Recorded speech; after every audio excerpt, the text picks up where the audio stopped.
छत्रपती संभाजीनगर जिल्हा परिषदेचे मुख्य कार्यकारी अधिकारी PM मिण्णो यांनी शाळांना आवश्यक सुविधा उपलब्ध करून देण्यासाठी दुर्लक्ष करणाऱ्या ग्रामपंचायतीवर आता कठोर कारवाईचा इशारा दिला।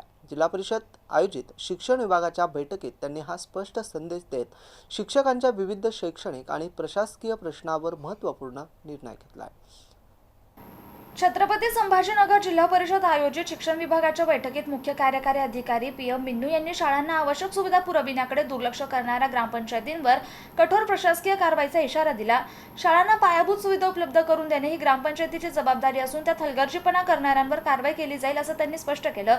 शाळांच्या दुरुस्तीसह आवश्यक सुविधांसाठी प्रशासनाकडून सर्वतोपरी मदत दिली जाईल। तसेच जिल्ह्यातील 10 शाळा आदर्श शाळा म्हणून विकसित करण्यात येणार असून विद्यार्थ्यांचा सर्वांगीण विकास, गुणवत्ता वाढ, कौशल्य विकास आणि रोजगाराभिमुख शिक्षणावर भर दिला जाणार आहे।